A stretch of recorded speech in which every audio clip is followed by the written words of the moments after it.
Silencer నుండి నల్లటి పొగకు బదులుగా కేవలం స్వచ్ఛమైన నీటి ఆవిరిని మాత్రమే విడుదల చేసే అద్భుతమైన సాంకేతికత ఇప్పుడు మన భారత రైల్వేస్ సొంతమైంది. ప్రధాని నరేంద్ర మోడీ హర్యానాలోని జింద్లో ప్రారంభించిన దేశపు మొట్టమొదటి హైడ్రోజన్ ఫ్యూయల్ సెల్ రైలు నమో గ్రీన్ ట్రైన్ కి ఎందుకంత ప్రత్యేకత? దాని వెనుక ఉన్న ఆసక్తికరమైన 10 విషయాలు ఇప్పుడు తెలుసుకుందాం.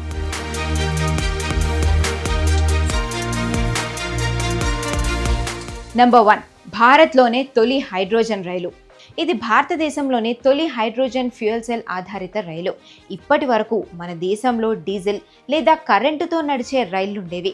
కానీ ఈ కొత్త రైలు పూర్తిగా గ్రీన్ ఎనర్జీ సాంకేతికతతో రూపొందించబడింది.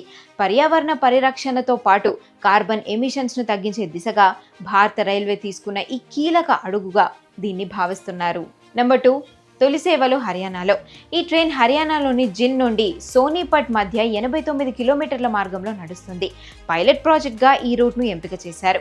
ఈ ప్రయోగం విజయవంతమైతే దేశంలోని ఇతర నాన్ ఎలక్ట్రిఫైడ్ రూట్లలో కూడా ఇలాంటి హైడ్రోజన్ ట్రైన్లనే ప్రవేశపెట్టే అవకాశాలు కూడా ఉన్నాయి.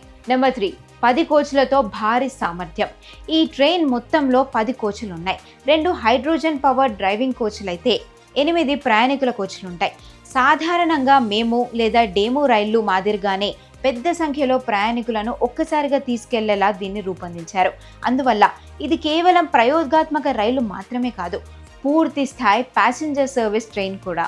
నెంబర్ 4, ఒకేసారి సుమారు 2600 మంది ప్రయాణం. ఈ ట్రైన్లో ఒకేసారి 2600 మంది ప్రయాణికులు ప్రయాణించవచ్చు. ఇంత భారీ సామర్థ్యంతో రూపొందించిన హైడ్రోజన్ రైలు ప్రపంచంలో చాలా తక్కువ. అందుకే సామర్థ్యం పరంగా భారత రైలు ప్రపంచంలోనే అతిపెద్ద హైడ్రోజన్ ఫ్యూయల్ సెల్ ట్రైన్లో ఒకటిగా గుర్తింపు పొందింది. Number 5, zero pollution. ఈ ట్రైన్లో డీజిల్ను ఉపయోగించారు. హైడ్రోజన్ను ఫ్యూయల్ సెల్లో ఆక్సిజన్తో కలపడం ద్వారా విద్యుత్ ఉత్పత్తి అవుతుంది. అదే విద్యుత్ మోటార్లతో నడుస్తుంది. ఈ ప్రక్రియలో కార్బన్ డయాక్సైడ్ వంటి ఇతర కాలుష్య వాయువులు విడుదల కావు. బయటకు వచ్చేది కేవలం వాటర్ వేపర్ మాత్రమే. అందుకే దీన్ని జీరో ఎమిషన్ లేదా గ్రీన్ ట్రైన్ అని కూడా పిలుస్తున్నారు. నెంబర్ 6, గంటకు 110 కిలోమీటర్ల వేగం. ఈ రైలు గరిష్టంగా గంటకు 110 కిలోమీటర్ల వేగంతో ప్రయాణించేలా రూపొందించారు. అయితే ప్రారంభ దశలో అన్ని భద్రతా పరీక్షలు పూర్తయ్యే వరకు తక్కువ వేగంతోనే నడుస్తుంది. భవిష్యత్తులో పూర్తి స్థాయి వేగంతో సేవలు అందించే అవకాశం కూడా ఉంది. నెంబర్ 7, శక్తివంతమైన 3200 హార్స్ పవర్ ఇంజన్. ఈ ట్రైన్లో 2 ఫ్యూయల్ సెల్ పవర్ ప్యాక్స్ ఉంటాయి. మొత్తం కలిపి సుమారుగా 3200 హార్స్ పవర్ శక్తిని ఉత్పత్తి చేస్తాయి. దాంతో డీజిల్ ఇంజన్లతో సమానమైన పనితీరు లభిస్తుంది. వేగం, లోడ్, సామర్థ్యం, పనితీరులో పెద్దగా తేడా లేకుండా గ్రీన్ టెక్నాలజీని ఉపయోగించవచ్చని ఈ ట్రైన్ రూపొందించారు. నెంబర్ 8, ప్రత్యేక హైడ్రోజన్ రీఫ్యూయలింగ్ కేంద్రం. సాధారణ రైళ్లకు డీజిల్ బంక్లు ఉన్నట్లే ఈ ట్రైన్కు కూడా ప్రత్యేక హైడ్రోజన్ రీఫ్యూయలింగ్ స్టేషన్ను హర్యానాలోని జింద్లో ఏర్పాటు చేశారు. ఇక్కడే హైడ్రోజన్ నిల్వ, సరఫరా, రీఫ్యూయలింగ్ ప్రక్రియ జరుగుతుంది. ఇది భారత రైల్లో తొలి ప్రత్యేక హైడ్రోజన్ ఇంధన కేంద్రంగా గుర్తింపు పొందింది. నెంబర్ 9, పూర్తిగా మేక్ ఇన్ ఇండియా ప్రాజెక్ట్. ఈ ప్రాజెక్ట్లో భారతీయ రైల్వేకు చెందిన research, design and standard organisation RDSO, integral coach factory ICF, ఇతర స్వదేశీ కంపెనీలు కీలక పాత్ర పోషించాయి. విదేశీ సాంకేతికతపై పూర్తిగా ఆధారపడకుండా దేశీయంగా అభివృద్ధి చేయడం ఈ ప్రాజెక్ట్ ప్రత్యేకత.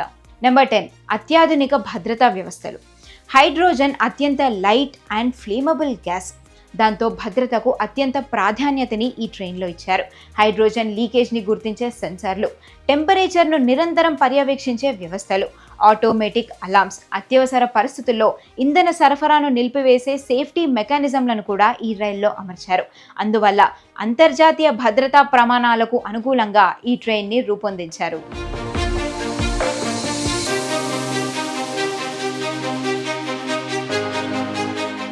ప్రపంచవ్యాప్తంగా రవాణా రంగం గ్రీన్ ఎనర్జీ వైపు అడుగులు వేస్తోంది.